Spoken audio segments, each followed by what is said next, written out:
Hello and welcome to another episode of the Startup Operator Roundup. I'm Roshan Karyappa. And I'm Gunjan Saha, and together we break down the biggest headlines of India's growing startup ecosystem. If this is the first time you're tuning into the show, then please consider subscribing to it, for we talk to amazing founders, investors, and operators. And if you're a regular listener, do all the good stuff like, share, comment, and share again. This week, we have some really interesting news. We all have been using Google as our go-to search engine, but now a US federal judge has declared that Google paying to be the default search engine in various platforms is illegal. In an open letter to advertisers as well, X has gone all guns blazing. They're saying that we are filing lawsuits against advertisers on the platform. This is stemming from the fact that a lot of advertisers said that they're going to boycott X after Elon Musk took over. Closer home, you can now invest in startups. Infinite Club has recently launched India's first SIP-like approach to startup investing. And Andhra Pradesh Chief Minister N. Chandrababu Naidu, along with YouTube, announced that Andhra Pradesh will be housing a new YouTube Academy that will be coming up in the next few years. So stay tuned as we break down these headlines for you.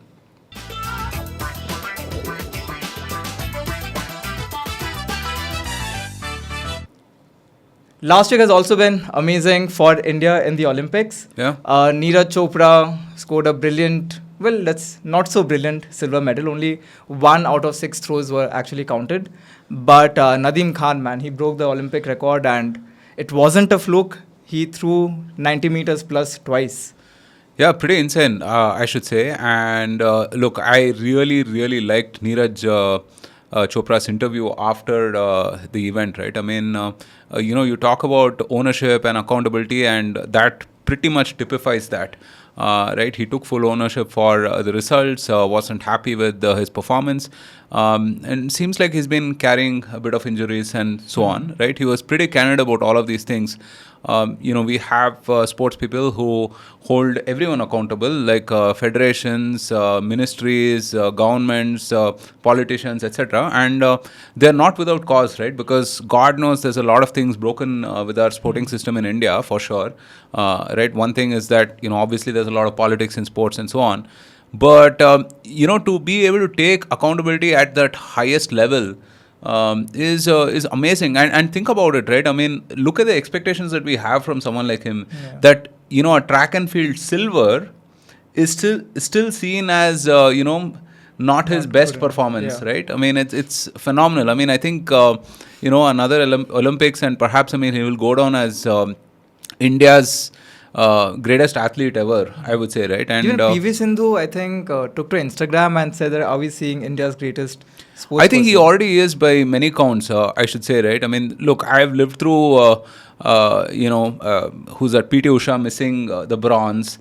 And the generation before has seen Milka Singh, finish 4th. Right? So Indians have been frustratingly finishing, 4th for quite a while, right? And we have a few instances in this Olympics as well. But look, man, I mean, as our per capita income grows and we become more prosperous and so on and so forth, I think the medal tallies will come. I think there's like I feel like the track and field greatness is an impending thing for India. Maybe in 5 years, 10 years time, we should definitely see a better medal tally. Among maybe in 5-10 years time, we'll definitely see a better medal tally in the Olympics for us. And if you think about it, right? I mean, about 6 or 7 gold medals will place you 13th or 14th in the list, of winners, right? So which is amazing. I think we have to focus on those 6, 7, maybe 8 sports where we've been getting good results, right? And kind of double down. So this time, I think badminton was a bit of a disappointment, but yeah. This is also Lakshya Sen's first Olympic. Yeah, and he's just about 21, 22, right? So he's got a long way to go. Let's hope they include chess in the Olympics.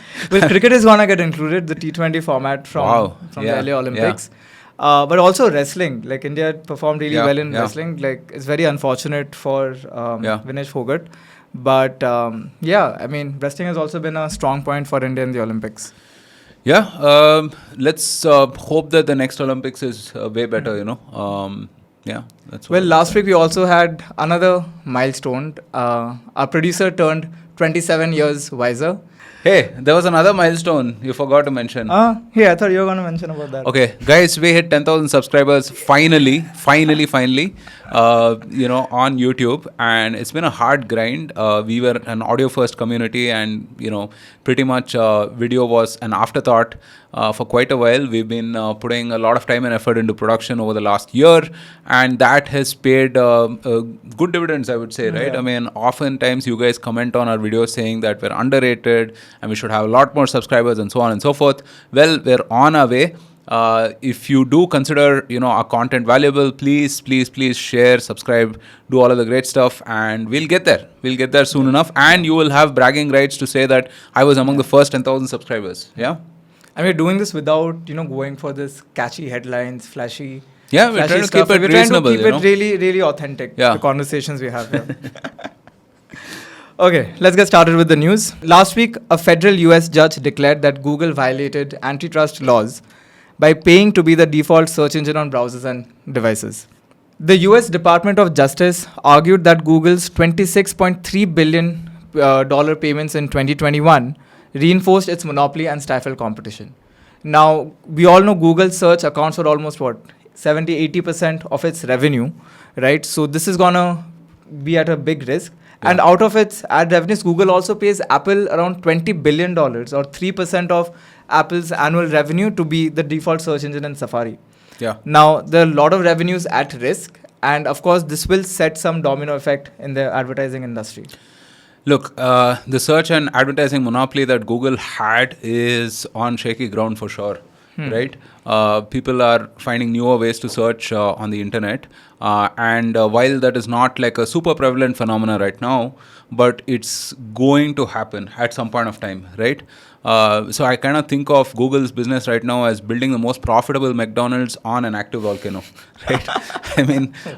Wait, we should quote that. Can you repeat that line once again? Google's advertising business is like building the most profitable McDonald's on an active volcano.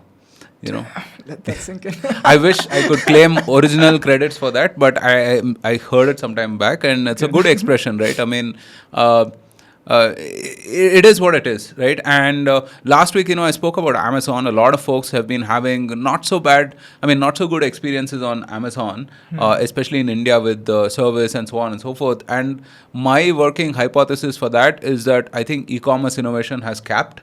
Right, and it's all about streaming operations with respect to that business, and so the real primary focus of innovation for Amazon is on the AI and the chips side of things, right, where they're kind of doubling down. They've even paid about $4 billion to acquire Anthropic, right? So what is that business for Google right now is kind of unclear, because, by the way, Susan Wojcicki, who's the YouTube CEO, right? I mean, and an old-timer at Google. She's been at the company for maybe 15, 20 years.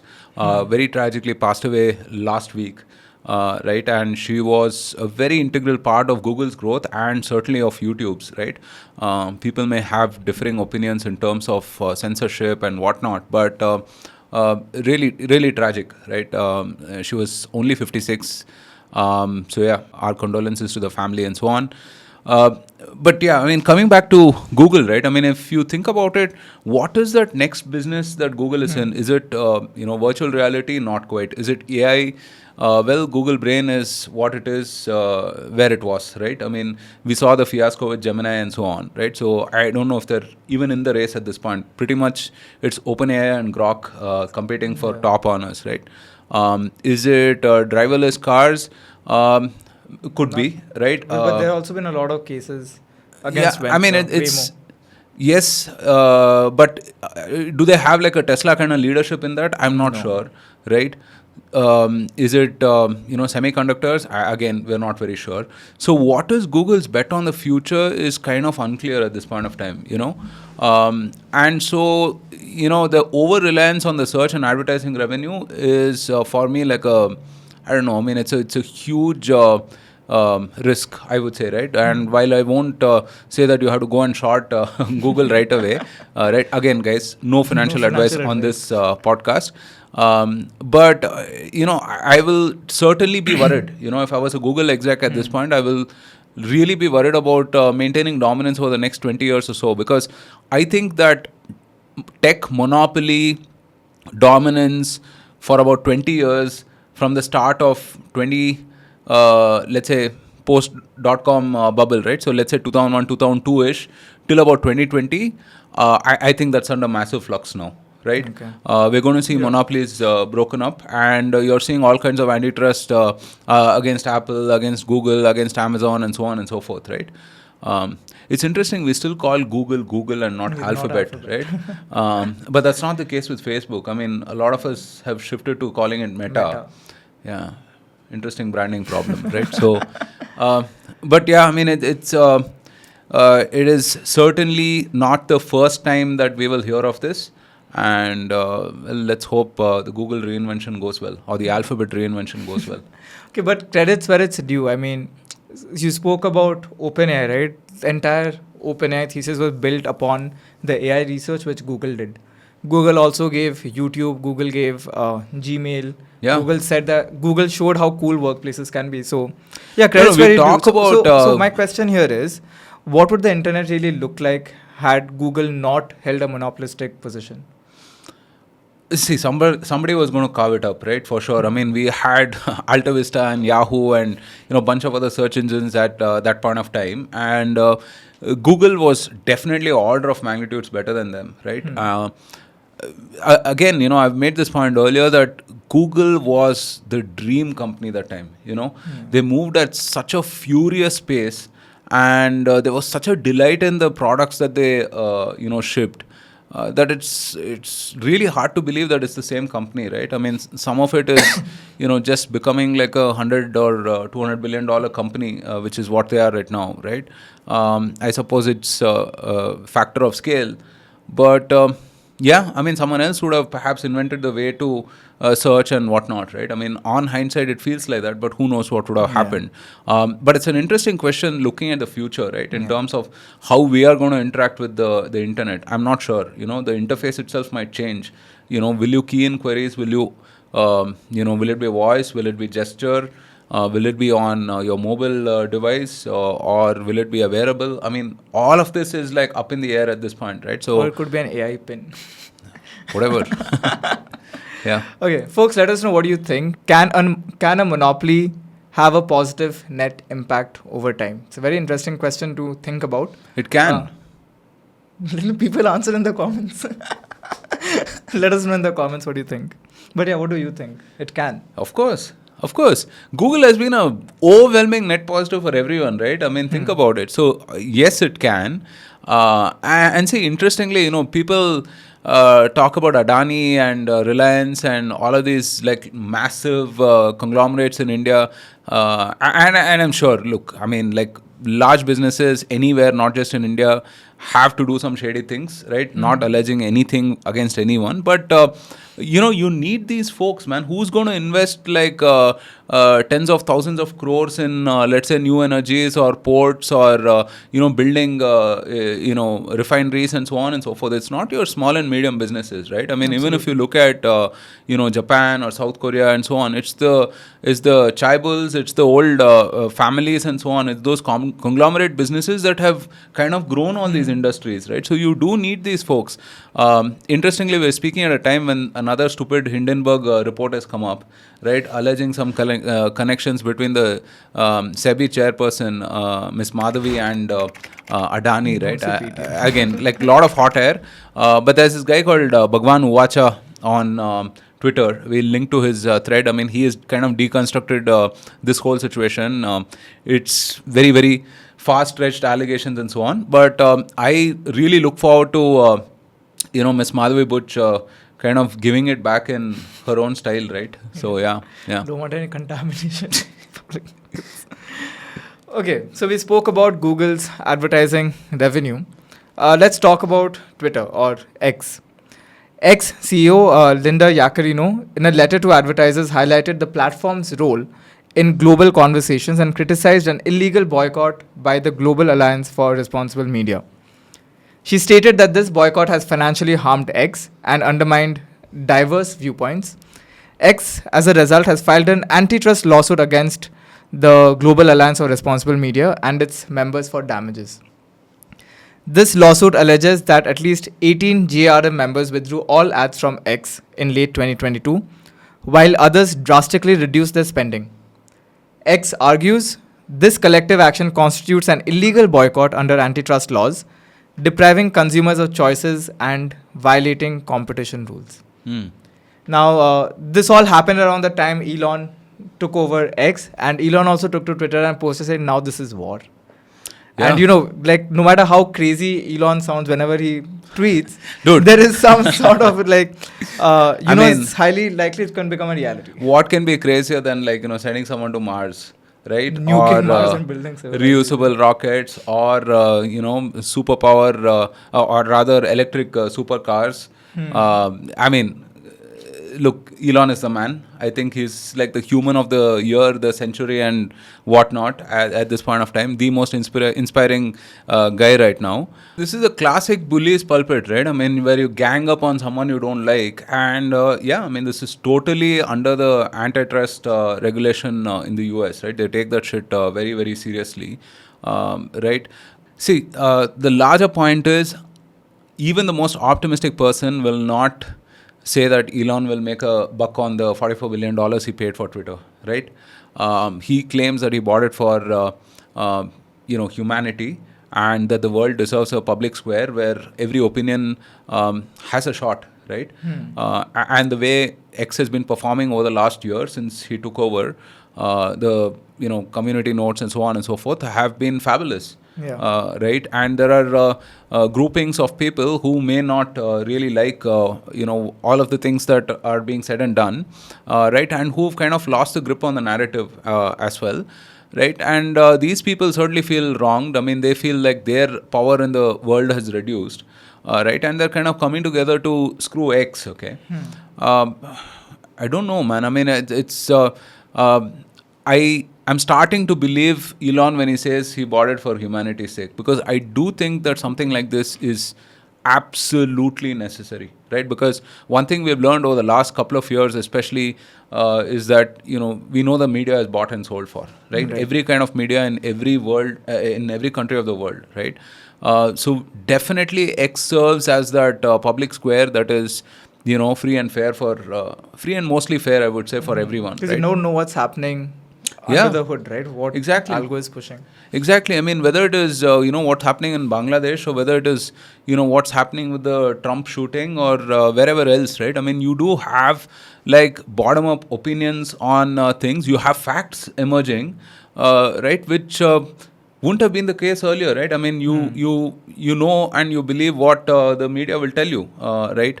So yeah, good on Elon, and good on Linda Yaccarino for standing up, right? For far too long, I think they've tried to play nice, right? It's time to take on these guys. But the public reaction to this development has also been kind of split, right? Here's a quick summary. The World Federation of Advertisers suspended GRM's operations after the lawsuit, which some see as a victory for X. Critics worry it sets a dangerous precedent for brand safety initiatives. But few experts also doubt the lawsuit's viability, suggesting that collective boycotts may not be illegal and view it as X's attempt to suppress dissent. Few advocacy groups have also criticized the dissolution of GRM, fearing it will lead to less accountability for harmful content on X and cause even more advertisers to distance themselves from the platform. These are, prima facie it makes sense. No, it's tough times for sure, right? I mean, you're going up against all of these large businesses. You see, as an individual business, I think it's totally up to your discretion what you do, right? But the fact that, you're kind of like coming together as a federation or a committee and saying that, no, we're going to totally boycott this particular platform because of, whatever's happening there. I don't know how legal or ethical that is, right? But isn't that like saying, Roshan, I'll not have coffee with you anymore? As an individual, that's fine, right? And of course, I mean, look, there are levels to it when you talk about like corporations and so on, right? I mean, what you and I choose to do or not do individually may be different, but it's as like corporations, Google, we sign Google, up for a... says, I don't want to pay Apple anymore to be the default search engine. That's fine, totally. So is that really illegal? No, but the thing is that a group of people coming together, right, and boycotting something, I think it's viewed differently. Again, I mean, there's a lot of legalese here, right? I am not. Let me be honest. I'm not very, very familiar with all of these laws and regulations there. So I think for X to win this lawsuit, they have to prove that there was a collective intent to do harm. Exactly. Yeah. But good on Elon and of course the leadership team at X to take on these folks. Gloves are off. I'm rooting for them. Yeah. Okay, now let's move to some news closer home. Infinite Club recently launched India's first SIP-like approach to startup investing, allowing investors to systematically invest in startups over time. The company simplifies the investment process, facilitates investments in both early stage and growth stage companies. This opens access to high potential ventures and enables people to participate in angel investing alongside seasoned investors. So this essentially is a new asset class being opened by the ecosystem for the ecosystem. Yeah. Shout out to Joy. She is an absolutely amazing person, co-founder along with Ankita on this venture, Infinite Club. Look, startups as an asset class have come a long way, right? 10 years back, even convincing some of these HNIs and family offices to sort of invest in startups was a stretch. Right? But you've seen how many of these folks have come into the startup investing world, right? And now with the taxes on unlisted and listed entities being looked at on parity, right? I mean, this could encourage even more investments. So phenomenal stuff for sure. There's a whole lot of value that is sort of stuck in ESOPs. And all of these unlisted ventures as such, right? I mean, what Infinite Club is trying to do is like provide liquidity through this, for founders, operators, obviously on one side, and on the other side, for people to get a taste of startup investing as such, right? So I think it's a very critical problem. Folks have tried to solve it before, and I'm rooting for Infinite Club, of course. So yeah, this is great. This is awesome. Ankita Tandon, who is the co-founder of Infinite Club, also took to Twitter to caution that angel investment is not for everyone. We all know not every company in a VC's portfolio do well. It's those 1, 2, 3 outliers who try to balance out the portfolio and generate above market returns. She also makes another very interesting point, saying that access to the ecosystem is highly critical over here. Yeah. In fact, all high growth startups will not be publicly visible in the early stages, especially in like pre-seed rounds.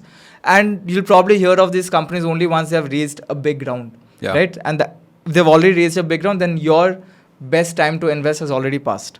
Right. So people should be cautious in this front. No, see, platforms like Let's Venture and AngelList have tried to democratize startup investing as much as possible, right? But still, access to these really lucrative deals are to a close community of people, right? I mean, what this sort of helps you is like get a bit of an in on the community as such, right? Some of these things may not have been visible to you earlier, but look, guys, I mean, angel investing has like extreme power loss, right? In general, investing in startups is risky, right? Angel investing is like, let's say, I mean, it has the most amount of risk, right? In that entire chain of, let's say, pre-seed to seed to, beyond growth rounds and so on, right? So, I would be very cautious, right? I would put money only that, I can afford to lose, basically. Again, not financial advice. All discretion to you. Okay. In other news, Andhra Pradesh Chief Minister N. Chandrababu Naidu announced that YouTube will establish an academy in Amravati. This initiative, discussed in a meeting with YouTube CEO Neil Mohan and Google officials, aims to enhance skills in artificial intelligence, content creation, and digital development. This academy will also support local partnerships and is part of a broader initiative called AI for Andhra Pradesh that focuses on technology applications across various sectors. We have seen the tremendous progress Telangana has made. Andhra Pradesh seems to be catching up. Yeah. Karnataka seems to be falling behind. So there's a huge shift in power dynamics going on in South India. No, that's good. And look, NCBN or Mr. Chandrababu Naidu is a doyen of the IT industry, right? A lot of folks revere him. And I mentioned this before, Bangalore and Hyderabad were neck to neck about 25 years back. Right, and he did a lot of great things at that time, and it's important to recognize that look, job creation, wealth, and so on and so forth have newer levers at this point of time, right? I mean, it's not just creating more government jobs, bank jobs, PSC, and so on and so forth, right? YouTube has spawned a whole cottage industry of people who are making very useful content, and also, I mean, there's so much of learning available, right? Yeah. So it's fantastic. I think it's very forward thinking to kind of partner with the YouTube team here itself, and provide all of the resources and support for folks to leverage the platform effectively, right? So yeah, fantastic stuff. Right. All right, so before we move in to the talk of the town section, here is a quick summary of the various IPOs that took place last week, along with the fundraisers. Ola Electric had a strong debut in the stock exchanges, with its shares surging 20% to close at... Hit the upper circuit. Yeah. Did you apply? They closed at 91.19 rupees after listing at 76 rupees. The IPO was subscribed 4.5 times and they raised around 6,145 crores. Brainbees Solutions, which is the parent company of FirstCry, launched its IPO on August 6th and aimed to raise 4,194 crore rupees. The offer closed on August 8th with a subscription rate of 12.22 times. Shares will be going live on August 13th. Then we have Unicommerce eSolutions IPO, which was valued at 276.57 crore rupees and was open for subscription from August 6th to August 8th. And this saw an overwhelming subscription rate of around 169 times. Wow. The allotment of shares is supposed to be finalized on August 9th, and shares will again go live on BSE and NSE on August 13th. Some really bumper IPOs we are seeing. Yeah. We are so back. No, I think listing gains for sure, right? I mean, Ola 20%, and again, I think FirstCry and Unicommerce will see somewhat similar. I think there's a lot of enthu in the market for these stocks, right? So, yeah, man. I mean, I think this is what will keep in when the entire stock market is all red. I mean, there are many perspectives that the market is overvalued, it's run up quite a bit, and that it doesn't reflect real business growth and revenues and whatnot. Look, again, I don't know. I'm not like a macro economist or even a microeconomist, right, of any sort. But yeah, I mean, I think stock markets are driven by optimism, and it's a valuation of the future, and people tend to price that when they're spending money. So let's see what happens. Okay. On the fundraising side, social media company ShareChat raised around $16 million in debt from Singapore-based EDBI. B2B agri-processing platform AgriZ raised $9.8 million from Axion, Omnivore, Capria Ventures and Thaiwa Ventures, along with Ankur Capital. Options trading platform Punch raised around $7 million from Stellaris Venture Partners, Susquehanna Asia VC, Prime Venture Partners, Innovent Capital and other angel investors. Metadome AI, which specializes in AR/VR product virtualization, raised $6.5 million from Sienna Capital, Chirate Ventures, Altaria Capital, 321 Capital, and Manish Choksi's family office. Ethereal X, which is a space tech that builds space launch vehicles, raised $5 million from Yonest, Big Global Investments, JSC, Blue Hill Capital, and Campus Fund. Space tech is continuing. We are seeing more progress in AI. And, well, again, AR/VR, right? I don't know when we will get this, when coming for a while. But what's interesting for me is this platform that specializes in options trading. We have heard of the likes of Grow and Zerodha and whatnot, but okay, options is a... It's interesting because it's come at a time when it seems like the regulators are trying to actively, screw the options trading market as such, right? I mean, they've made the minimum lot size itself pretty absurd. So yeah, I mean, it's interesting. ShareChat is another interesting one. I think they had all sorts of problems. Perhaps a couple of the founders had moved on, I suppose, weren't making enough money and so on and so forth. right? I suppose this is kind of like a last ditch or a one but last ditch effort to sort of revive things, and maintain the platform, I suppose. Yeah. Right. Okay, let's start with the talk of the town section. We have quite a few interesting tweets for you. Ranjit Pratap Singh, who is the co-founder and CEO of audio platform Pratilipi, he posted a snapshot of a spreadsheet that talks about the growth in their free cash flow. He tweets, "This is why businesses with strong network effects are and should be built and valued differently. This is literature standalone cash flow during our worst phase, from negative FCF to 3.8% FCF margin to 32% FCF margin in 7 months. WTF even is this sorcery." Here's a quick rundown of the numbers. In January 2024, they had a gross margin of 71.9% with operational FCF of 15 and FCF percentage of 3.8%. And you compare that to July 2024. Gross margin is around 76.4%. It has increased. Operational FCF is up to 180 and FCF percentage is over 32%. Amazing. That is what, more than 10x or almost 10x growth. Yeah. In 6 months' time. As they say, revenue is vanity, profit is sanity, and cash is reality, right? So free cash flow is gold, right? Is in the startup world for sure, right? And see, it's a very, very relevant point. What you're seeing is a true network effects business, right? The amount of effort it would have taken for Facebook to get the first 10,000 users would have been disproportionately high compared to the next 10,000 and the next few 100 million and the next billion and so on and so forth, right? And drastically the cost will reduce as well. The cost of compute is has come down way cheaper right now, and with these kind of businesses where it's a content business and it's a platform, right? I mean, that's pretty much all the cost that you have. So fantastic stuff. Really, I'm very bullish on Pratilipi for sure. Pratilipi, Stage, Kuku, all of these folks. Businesses are awesome. It's a great conversation you had with Ranjit when we had him on the podcast. Yeah. We linked the episode in the description. We should do a follow-up for sure. Yeah, it's been a while. And these guys have been doing really well. 3 years back or something like that. 2021. Yeah, 2021. So I think we should have Ranjit on the podcast again. Yeah. But yeah, fantastic business for sure. The next tweet we have is by Bhavin Turakia. He's the co-founder of Zeta. He says, "Sensational headlines that shame a founder on his apparel versus support them on their net contributions is everything that is wrong with media, both social and press. Today's trending news: Unacademy CEO announces no appraisals while wearing a $400 Burberry t-shirt. Internet reacts."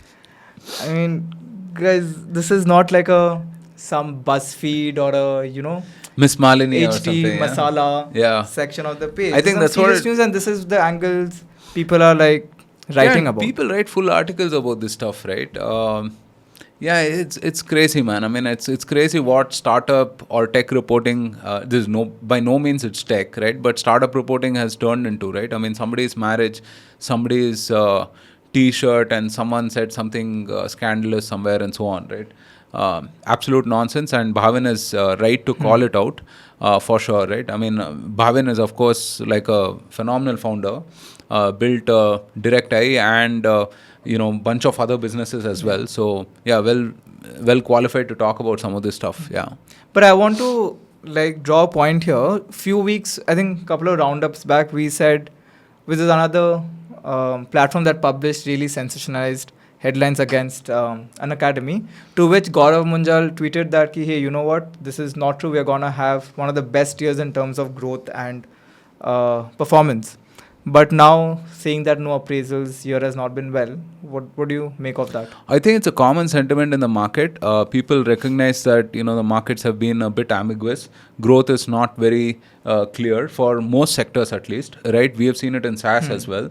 So it's not unique to Unacademy in that sense. I think businesses everywhere have taken a beating post the market correction. So yeah, and look, I mean, he's not forcing anyone to work, right? I mean, you can argue, about the fairness and all of those things. But look, at the end of the day, the founder has to do what it takes for the business to succeed, right? So it's a business call.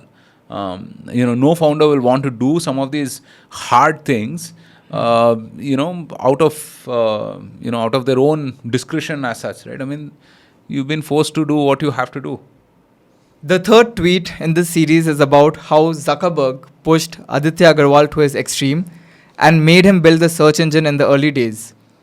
Aditya was one of the early engineers in Facebook, and in week 2 of joining, he was still figuring out what to do. He was not given any sort of directions. Because people want to search for others through search engine in Facebook, the search engine feature in the platform became crucial. And Aditya suggested that hiring someone from Google or Yahoo to build this out would be crucial. But then Mark was like, dude, if I can build Facebook, you can build a damn search engine. And he actually ended up doing that. Here's a snippet of the video. Been somewhat kind of, I would say, a defining moment of, defining 30 seconds of my life, which is that back in 2005, pretty close to when I first started at Facebook, maybe like this is week 2 or week 3, trying to figure out what to do. Nobody was really giving me much direction. And I remember Mark walked up to me. Yeah, and not like a very clear management structure. Not a very clear management structure, yeah, exactly. Just chaos. Chaos, controlled chaos. And I that's- remember Mark walking up to me and he's like, hey, dude, I think you should write a search engine for Facebook. Yeah, and just you. Yeah. And It's like you and what team, yeah, right? and I It's was like, and he's like, you. it's really important because when people come onto Facebook, the first thing they want to do is search for people, so make sure you don't fuck it up. And then my first reaction was like, Mark, I don't know how to write a search engine. I've never done this. Why don't we go hire somebody from Google or Yahoo to do this? And he looked at me, he's like, dude, if I can build Facebook, you can build a damn search engine. And you did. And I did. I mean, it's like, I did. There's like And when I say it was the like 30 seconds that I still think about, which is that I just think that we don't, like, all of us can build whatever we put our minds to. Yeah. And this is kind of the culture that for me still defines Facebook, right? Which is that there's this hacker can do total ownership culture. That if I could actually tell every startup in the world to like take one thing, which is that all of you can do whatever you want as long as you put your mind to it, it's probably easier than you think. Yeah, pretty awesome. You know. Wait, first can we talk about how cool Zuckerberg looks? Yeah. From that whole AI avatar to this Complete cool rebrand. dude. Yeah, his PR team is absolutely on point for Yeah. sure.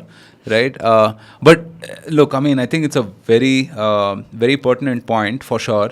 Right. That you take on the highest possible aim, right? And you try to move gallantly forward, and you give it your all, right? And so what if it has never been done before, and so what if it's just you, and so what if it seems ridiculous to people and whatnot, right? I mean, that is the hardcore startup ethos, right? I mean, so what? Yeah. That's it, right? If I could define the ethos in one phrase, it's that, So right? what? Yeah, I mean, seriously. So fantastic stuff, and we need some of that spirit, man, for Yeah. sure. Yeah. I mean, there's one school of thought which says you got to put in 14 hours a day, works XYZ days a week. That is subject to what you take on, right? I mean, if it means that you have to put in the 14 hours, go ahead and put in the 14 No, I hours. think what's common is you got to hustle. Like startups are cool, but startups are not easy. Startups were never cool. Startups were just a lot of work. You did startup work because you liked doing it, because you had like extreme skin in the game, and so on, right? Startups are never cool. Startups have become cool in the last like 5-10 years, and so It's on and also so the forth. Generational gap between us. Man. Perhaps that, right? Perhaps that. But the thing that appealed to you in a startup is the amount of skin in the game that you had, right? The fact that you were part of a collective and you specifically were contributing to changing the world, right? In some tiny, maybe insignificant way, right? I mean, that is the startup. All of the coolness of the startup. All right, folks, I think that's a great note to end this conversation. We hope you really liked it. And thanks for staying with us right till the end. If you had any interesting or valuable takeaways from this conversation, please do let us know in the comments. Hit the thumbs up button and subscribe to our channel for regular updates. We'll be back again with more exciting updates next week from the ecosystem. Anything else coming up on the podcast? Well, we have a whole bunch of episodes that are recorded and due to be published. I'm sorry again, we haven't been regular. But yeah, I promise you, soon enough, you'll see all of these episodes. Prashant of Apps for Bharat, Devendra of Dexter Capital, and Shashank of Alive Health. All of these and more coming up on the Startup Operator. Awesome. Have a good week, guys. See you again next week. Bye.